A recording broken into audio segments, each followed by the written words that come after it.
सत्ययुग के अंतिम काल में जब धर्म की ज्योति मंद पड़ने लगी थी, पूरी धरती अधर्म और अत्याचार से कांप रही थी। असुर राज हिरण्यकश्यपु का आतंक इतना बढ़ चुका था कि देवता, ऋषि, यहां तक कि स्वयं इंद्र भी भयभीत हो उठे थे। हिरण्यकश्यपु ने घमंड में आकर स्वयं को ईश्वर घोषित कर दिया। उसने अपने ही पुत्र भक्त प्रहलाद को भगवान विष्णु का नाम लेने के अपराध में अनेक यातनाएं दी, लेकिन प्रहलाद का विश्वास अडिग रहा। हर सांस में बस एक ही नाम था, नारायण। जब अधर्म अपनी चरम सीमा पर पहुंच गया, जब अन्याय सहन करने योग्य नहीं रहा, तब भगवान विष्णु ने धारण किया एक अद्भुत, अद्वितीय और भयानक रूप। न वे पूर्ण मानव थे, न पूर्ण पशु। वो प्रकट हुए नरसिंह अवतार के रूप में, अधर्म के विनाश और भक्त की रक्षा के लिए धरा पर अवतरित हुए आधे नर, आधे सिंह। आज हम सुनेंगे उसी अद्भुत कथा को जिसने सिद्ध कर दिया कि भक्त की पुकार पर भगवान सदैव उतरते हैं और अधर्म का अंत निश्चित है।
सत्यं वद, सत्यं वद, धर्मं चर, धर्मं चर, सत्यान्न प्रमदितव्यम्, सत्यान्न प्रमदितव्यम्, धर्मान्न प्रमदितव्यम्, धर्मान्न प्रमदितव्यम्।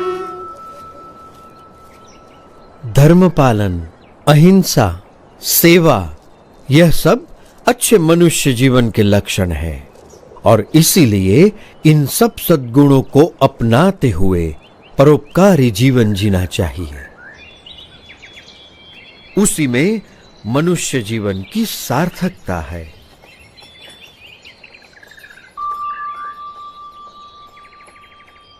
बड़े ध्यान से सब सुन रहे हो, क्या समझ में आ रहा है? कुछ प्रश्न हो तो जरूर पूछना, झिझकना मत। निस्वार्थ सेवा भावना और सदाचार में कोई बुराई नहीं है, पर केवल सत्वगुणी प्रवृत्तियों से ही जिया गया जीवन परम कल्याण के लिए पर्याप्त है। जन्म से लेकर मृत्यु तक यदि केवल इन सब में ही जीवन व्यतीत हो तो स्वयं का कल्याण कैसे होगा?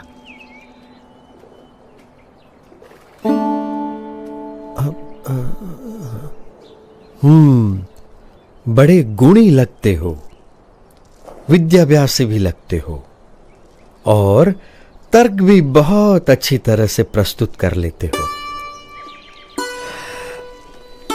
तो आप ही बताओ, आपका क्या विचार है?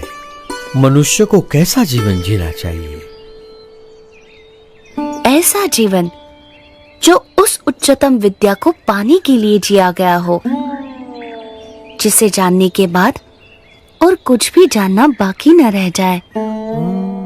पर ऐसी कौन सी विद्या है? ब्रह्म विद्या,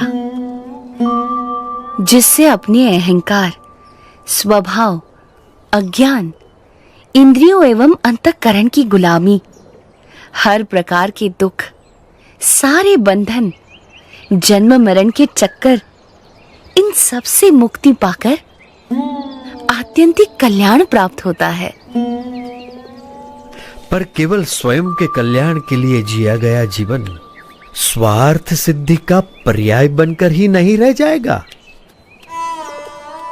यदि व्यक्ति यथार्थ रूप से आत्यंतिक कल्याण के मार्ग पर चल पड़े तो उसका जीवन अपने आप ही सबके लिए कल्याणकारी बन रहता है, एक यज्ञ के समान बन जाता है। सबकी भलाई का यज्ञ, सबकी सेवा का यज्ञ, सबके कल्याण का यज्ञ। अच्छा, अब पर आप हो कौन? मैं नीलकंठ हूं। आप इस उम्र में ऐसे अकेले क्यों निकल पड़े हो? सबको परम कल्याण के मार्ग पर प्रेरित करने के लिए यही मेरे जीवन का उद्देश्य है। उम्र से तो आप शिष्य जैसे लगते हो, पर ज्ञान से गुरु हो।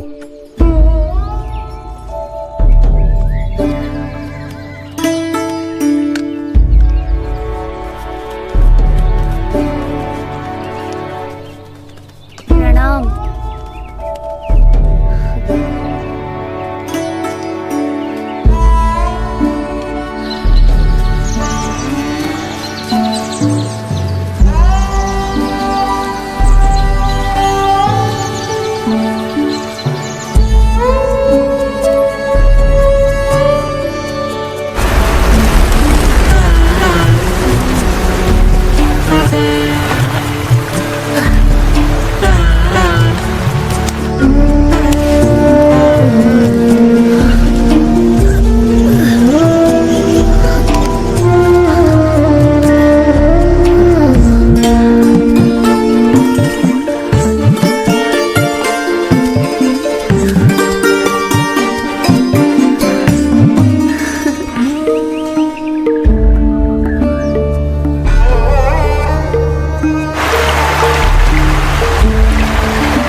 मानसरोवर जाते हुए रास्ते में नीलकंठ वर्णी पुण्यवंत तपोभूमि बद्रीवन में आए।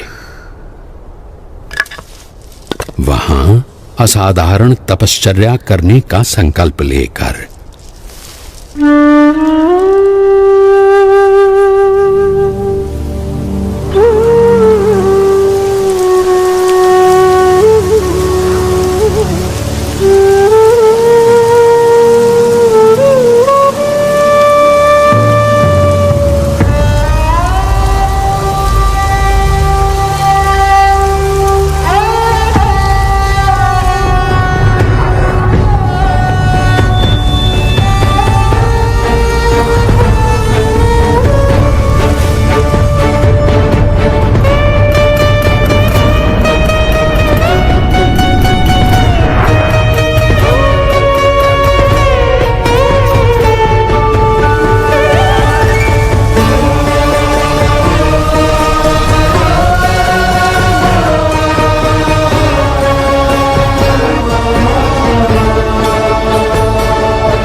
बद्री वन में अविरत 3 मास तक असाधारण तपश्चर्या करने के बाद भी नीलकंठ वर्णी और ऊपर मानसरोवर जाने के लिए उत्सुक थे और निश्चिंत थे। और यहाँ नीचे ज्योतिर्मठ में बद्रीनाथ मंदिर के पुजारी जी चिंतित थे। पुजारी जी, ऐसा हिमप्रपात तो हर साल शीत ऋतु में होता रहता है, आप इतने चिंतित क्यों हो गए? क्योंकि इस साल शीत ऋतु में एक नन्हा बालक मानसरोवर की ओर चल पड़ा है।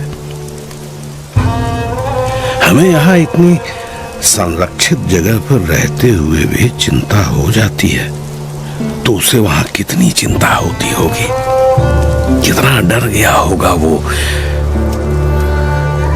जिस भूमि पर शीत ऋतु में खड़ा रहना ही मुश्किल है, वहां अपनी यात्रा कैसे करता होगा वो। बर्फ के वीरान रेगिस्तान में केवल 11 साल का मासूम अकेला।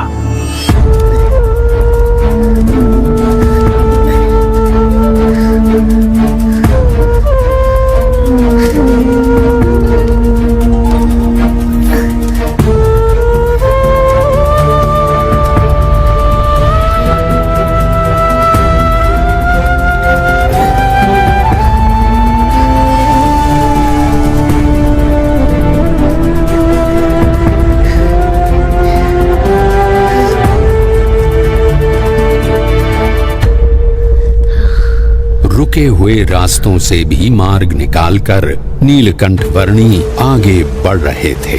जहां ठंड से लड़ते लड़ते सूरज की किरणें भी हार जाती थीं, वैसे बर्फ के रेगिस्तान में सूरज से भी अधिक देदीप्यमान रहते हुए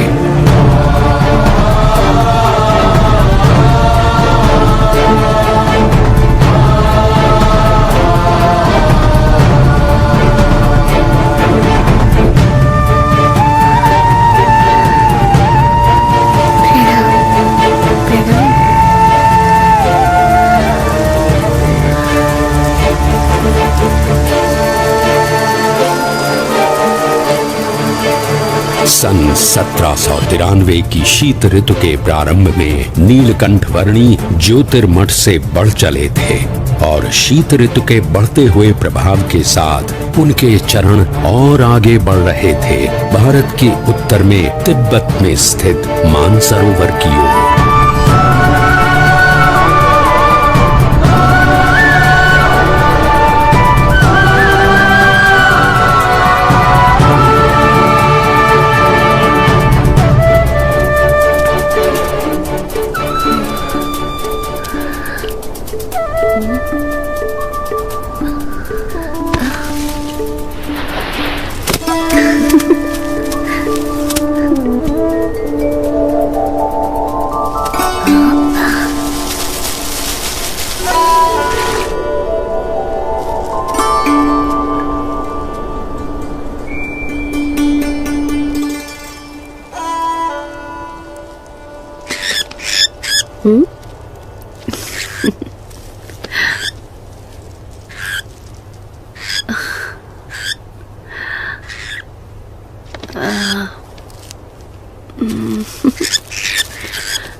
किसी भी प्रकार की आपदाओं से ऊपर उठकर अपनी यात्रा को अविरत रखने की स्वाभाविक प्रकृति के अनुसार नीलकंठ वर्णी बढ़ चले विश्व के सबसे ऊंचाई पर स्थित प्रदेश तिब्बत में।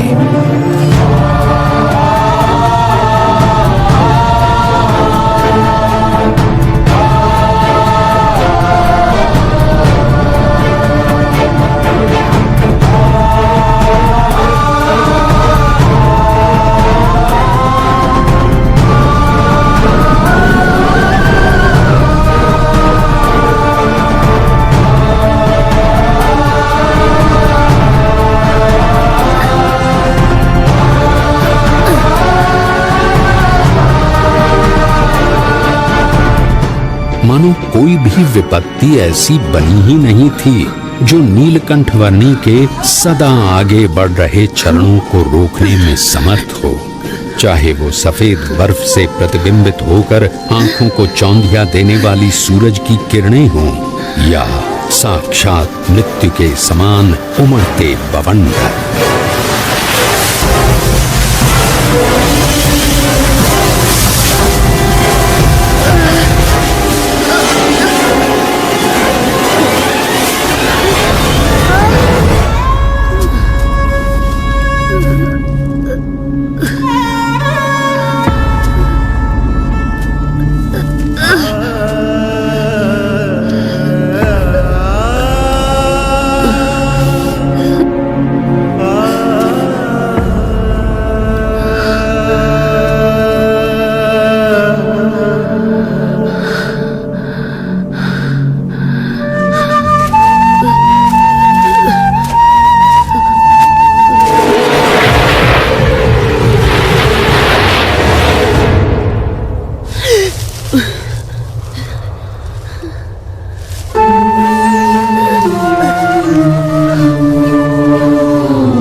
नीलकंठ वर्णी ने अपनी यात्रा को जारी रखा हिमालय के शिखरों से भरे हुए प्रदेश तिब्बत में।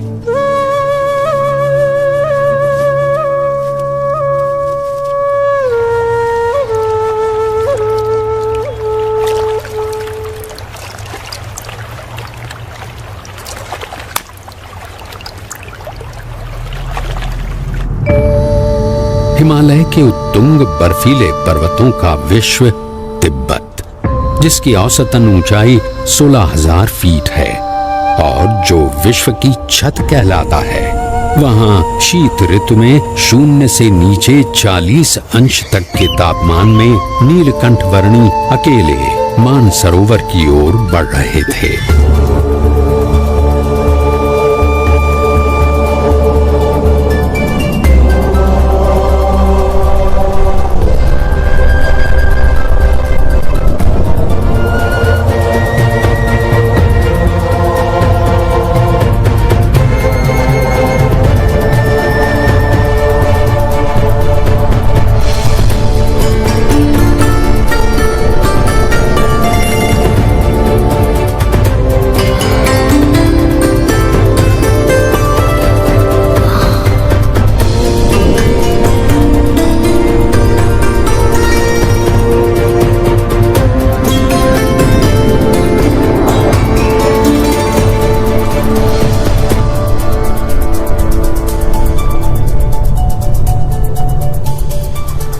परमात्मनि यो रक्तो विरक्तो अपरमात्मनि।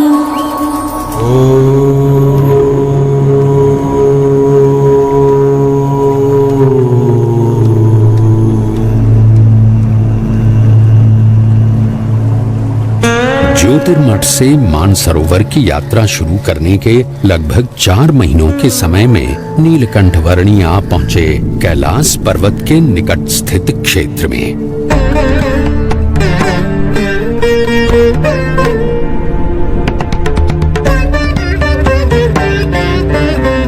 लगभग 21,700 फीट ऊंचे कैलाश पर्वत की तलहटी में राक्षस ताल सरोवर के निकट लगभग 15,000 फीट की ऊंचाई पर स्थित विश्व के सबसे ऊंचे मीठे जल के सरोवर मानसरोवर पर नीलकंठ वर्णी आ पहुंचे।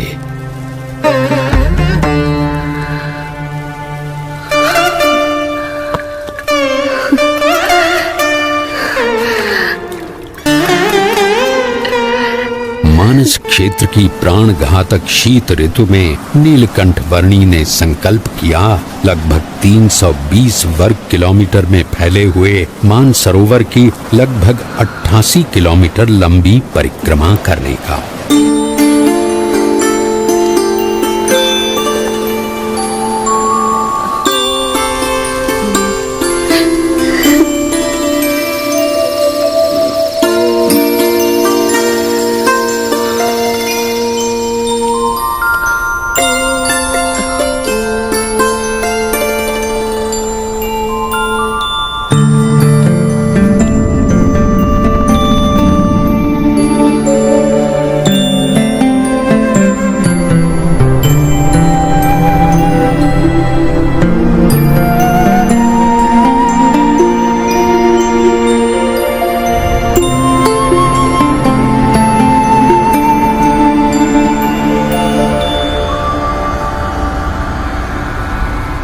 धर्म नियम और भक्ति क्रियाओं के पालन में कोई भी समझौता न करके नीलकंठ वर्णी मुमुक्षु मात्र के लिए जैसे एक उदाहरण प्रस्थापित कर रहे थे।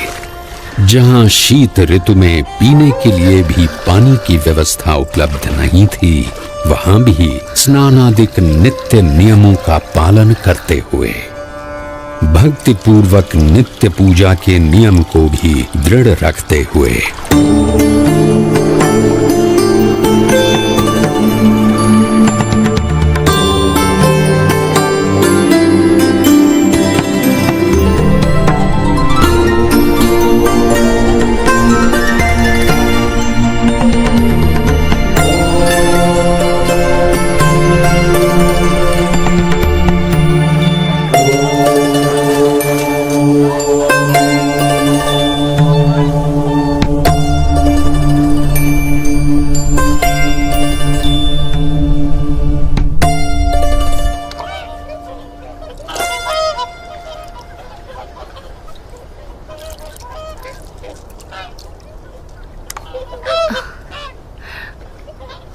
इस जन्म में आप सब हंस हैं और अगले जन्म में आप मेरे परम हंस बनेंगे। इस जगत में साधुत्व के जो परम विशिष्ट आदर्शों का सृजन होगा, उसका आप सब हिस्सा बनोगे। पश्चिम दिशा में मुमुक्षु मेरी प्रतीक्षा में है। भविष्य में वहां मेरा कार्य क्षेत्र होगा। समय आने पर आप सबको वहां मनुष्य जन्म मिलेगा। मैं वहीं आपको मिलूंगा।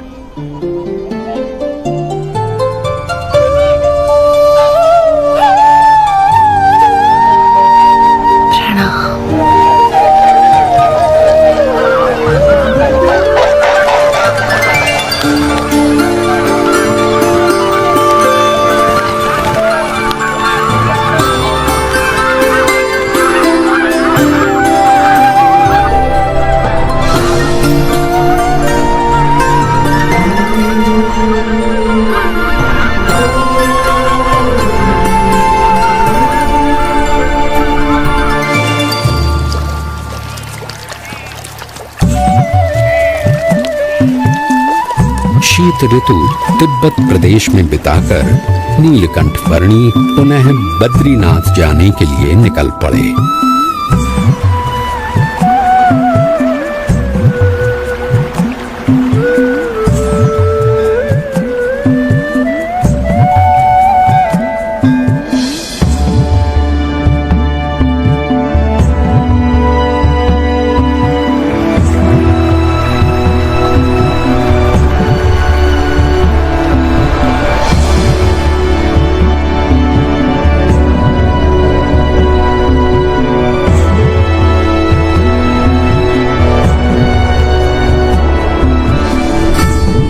अलकनंदा नदी के किनारे स्थित बद्रीनाथ में नीलकंठ वर्णी पुनः आ पहुंचे।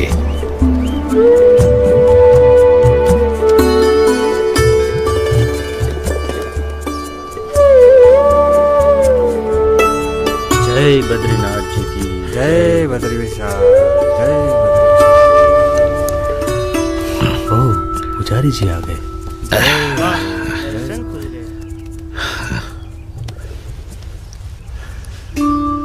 नमो नारायण, नमो नारायण।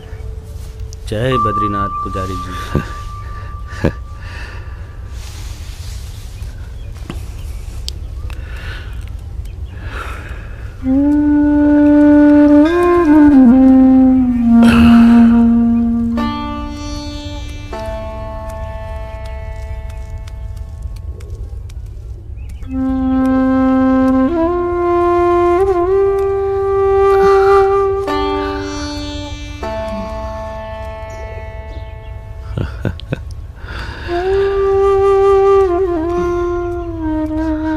नीलकंठ वर्णी,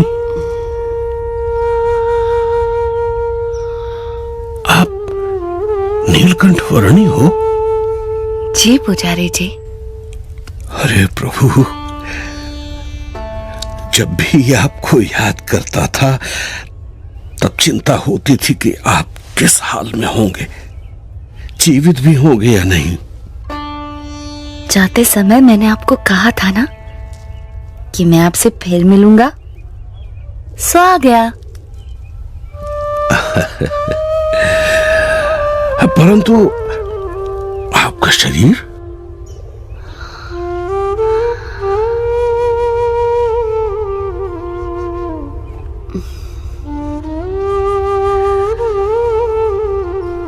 कितना दुबला पतला हो गया है।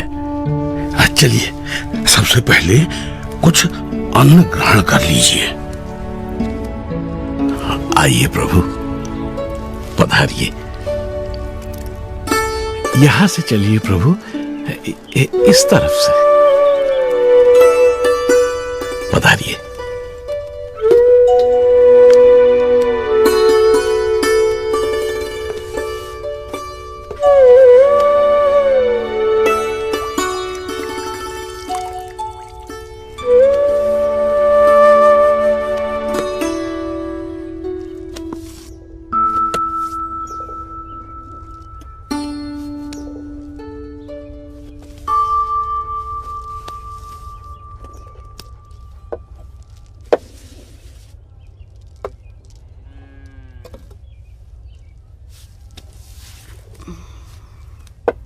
मानसरोवर जाने से पहले अंतिम भोजन आपके वहां ज्योतिर्मठ में किया था, और वहां से लौटकर प्रथम भोजन भी आप ही के यहाँ कर रहा हूं।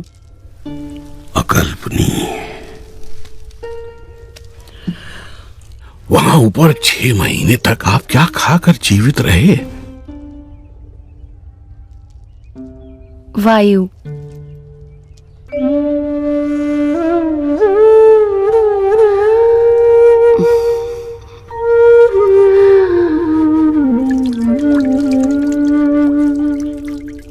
मुमुक्षुओं के भावों को परख कर उन्हें अपने संबंध से कल्याण के मार्ग पर प्रेरित करते रहने का नित्य क्रम नीलकंठ वर्णी ने अखंड रखा था। उनके साथ उनकी जगहों पर उनके ही जैसे बनकर रहते हुए। इस दुर्लभ मनुष्य जीवन का उपयोग परम कल्याण के लिए होना चाहिए, नाशवंत भौतिक सुखों के लिए नहीं। और कभी प्रत्यक्ष रूप से साथ रहने का योग ना रहे तो अपनी स्मृतियों और वचनों के सहारे कल्याण के मार्ग पर चलते रहने का सुयोग करवाते हुए। प्रभु, आपने कहा था कि आपकी यात्रा कल्याण के लिए है, परंतु आपकी इतनी कष्टदायक यात्रा से किसी का कल्याण कैसे होगा? इस पृथ्वी पर जगह जगह पर अनेक मुमुक्षु हैं जो सच्चे भक्ति भाव से साधना कर रहे हैं। मुझे यात्रा करके उनसे भेंट करनी है, उन्हें कल्याण के मार्ग पर प्रेरित करना है।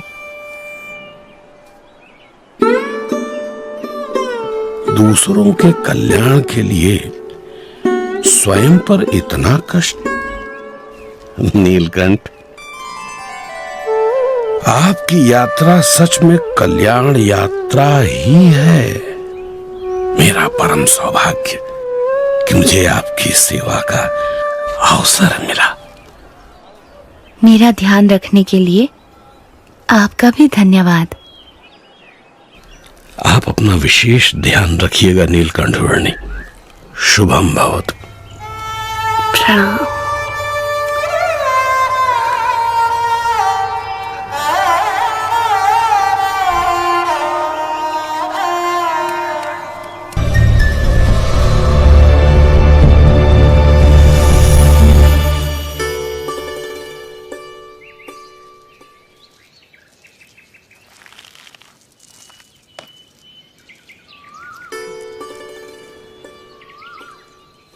प्रणाम प्रभु।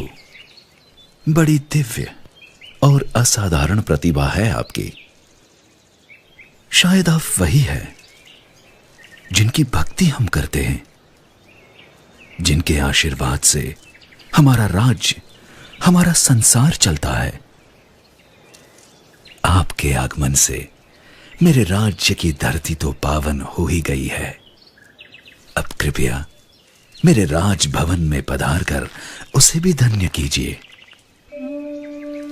आपके और आपके परिवार के बलिष्ठ संस्कार हैं, इसीलिए मैं आपके वहां जरूर आऊंगा।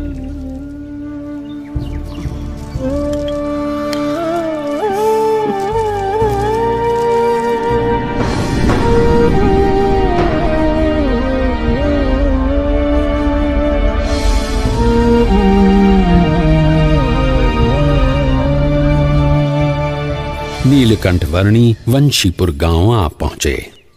कोई कहियो रे प्रभु आवन की, कोई कहियो प्रभु आवन की, मन भावन की, प्रभु आवन की, मन भावन की, कोई कहियो रे प्रभु आवन की, कोई कहियो। आपन आवे लिख नहीं भेजे, मान परी ललचावन की। आपन आवे लिख नहीं भेजे, बान परी ललचावन की।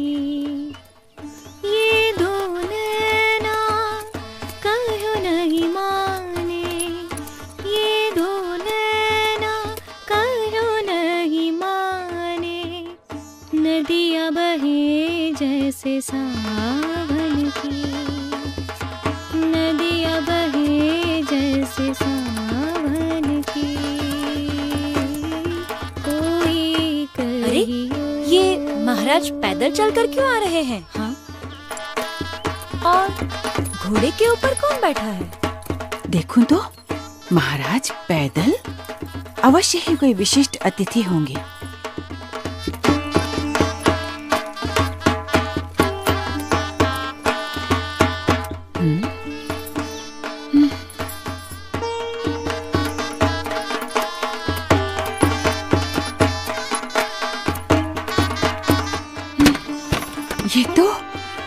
तो सच में कोई दिव्य व्यक्ति हैं। सब सब चलो, उनके स्वागत की तैयारी करो। जी महारानी जी।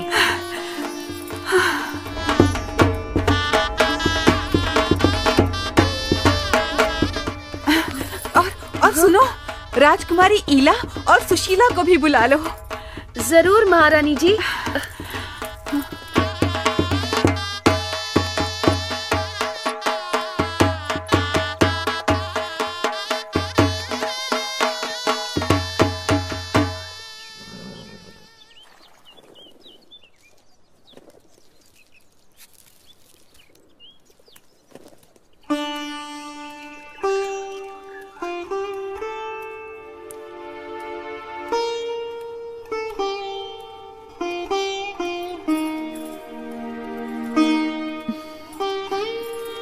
प्रणाम।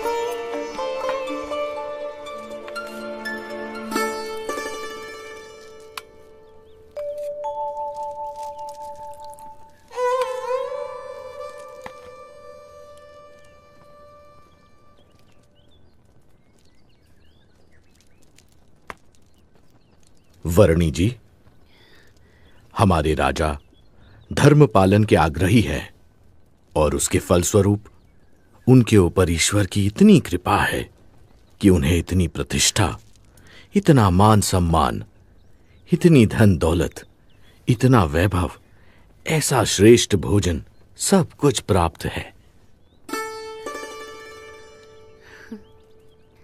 धर्म का संबंध केवल धन दौलत, पद प्रतिष्ठा, मान सम्मान, बाह्य वैभव और बाह्य व्यक्तित्व से नहीं, किंतु आंतरिक प्रतिभा से है।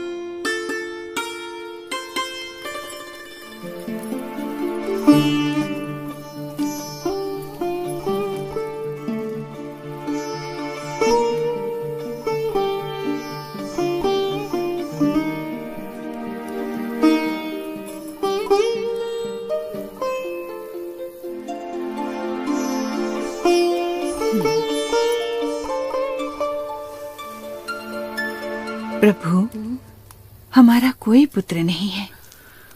उस बात से मैं चिंतित रहती थी, पर अब आपके आने से मेरे पुत्र की कमी पूरी हो गई। अब आप यहीं रुक जाइए। आपके पूर्व जन्मों के संस्कार हैं और आपका भक्ति भाव भी है, इसीलिए मैं यहाँ आया हूँ। और आपकी तरह और कई मुमुक्षुओं को भी मुझे मिलना है।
ही मन में बड़ा मुस्कुरा रही हो। क्या सोच रही हो? सोच रही हूँ नीलकंठ वर्णी कितने महान व्यक्ति हैं, सरल जीवन और उच्च विचार। और हमारी ईला और सुशीला भी कितने भक्तिभाव से उनकी सेवा में जुड़ गई हैं।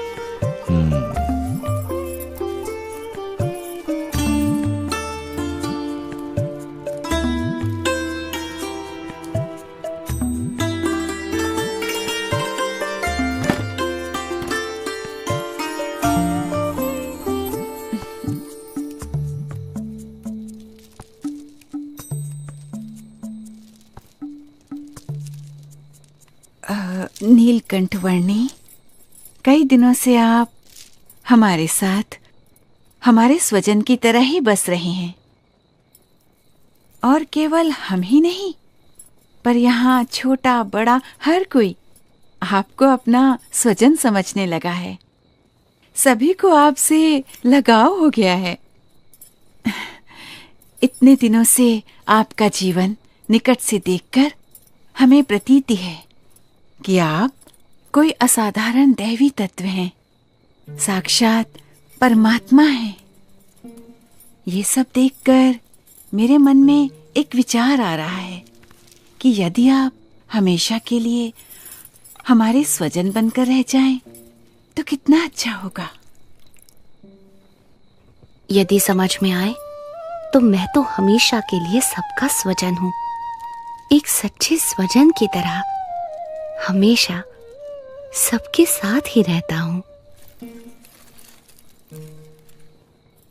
अब हमारी अपेक्षा है कि हम ये सब कुछ त्याग कर आपके चरणों में न्यौछावर करके मोक्ष के काम में ध्यान दें। और हमारी सारी धन दौलत, हमारी सारी संपत्ति, हमारा राज्य और ईला और सुशीला को भी आपको सौंप दें। हमारी पुत्रियों से ब्याह करके हमारा सब कुछ स्वीकार कर लीजिए नीलकंठ।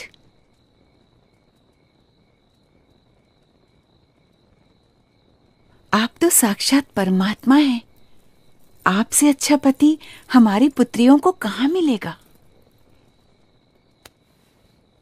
माते, जो सबका स्वजन है उसे केवल अपना बना लेना चाहती हैं। मैं आप सबको सारे बंधनों से मुक्त करना चाहता हूँ, और आप मुझे ही ये सब बंधनों में बांधना चाहती हैं। बेटा, अभी जवानी फूटी नहीं है, इसलिए ऐसी बातें कर रहे हो। पर जब जवान हो जाओगे तब स्त्री सुख के बिना रह नहीं पाओगे। जब स्त्री सुख के लिए तड़पोगे तब एहसास होगा कि ऐसी सुंदर कन्याओं और ऐसे राज्य का प्रस्ताव ठुकरा करके तुमने बहुत बड़ी भूल कर दी। पर तब ये मौका निकल चुका होगा। क्षमा कीजिएगा, पर आप मोह में अंध होकर मुझे जानते हुए भी मेरा असली स्वरूप भूल रहे हैं।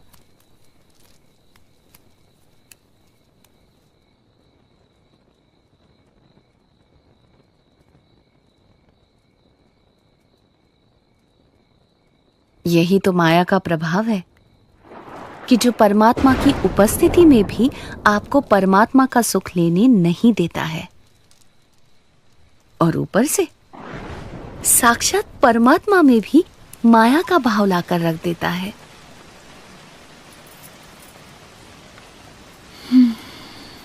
माँ, पिताजी, ये नीलकंठ वर्णी तो निर्लेप है, निर्विकारी है। ये सब मोह माया से परम सुख के दाता स्वयं परमात्मा हैं। वे ऐसे क्षुल्लक लौकिक सुखों में क्यों बंधेंगे? हाँ माँ, मोह से मुक्त होकर और हमारी चिंता छोड़कर नीलकंठ वर्णी की महिमा को अंतर में दृढ़ रखो। हाँ बेटा।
क्या हुआ? नीलकंठ वर्णी मिले? सुबह से लेकर अब तक हमने नीलकंठ वर्णी को हर दिशा में ढूंढा, पर वो कहीं नहीं मिले।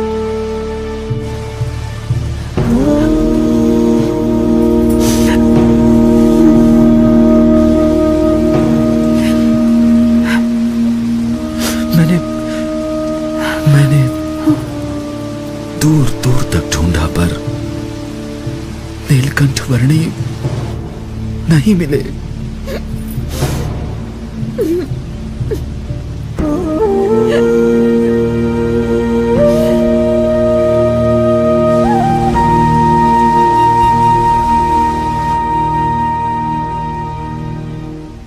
माँ, वे चले तो गए हैं, पर हमें सच्ची समझ देकर गए हैं, हमारा कल्याण करके गए हैं। उन्होंने कहा था ना कि उन्हें तो अभी अनेक मनुष्यों का कल्याण करना है। हाँ, हाँ।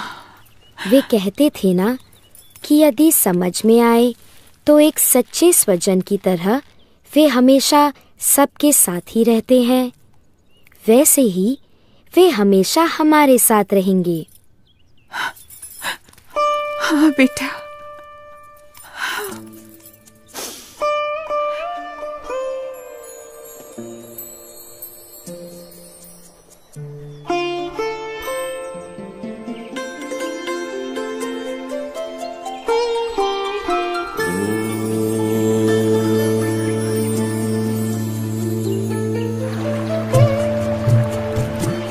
हर एक को हर बंधन से मुक्त करके परम कल्याण के मार्ग पर प्रेरित करने के लिए जिनकी ये कल्याण यात्रा थी, वो नीलकंठ वर्णी किसी भी प्रकार के मायिक बंधनों में बंधकर कैसे रह सकते थे। अपनी कल्याण यात्रा को अविरत रखते हुए नीलकंठ वर्णी बढ़ चले वंशीपुर से मुक्तिनाथ की ओर।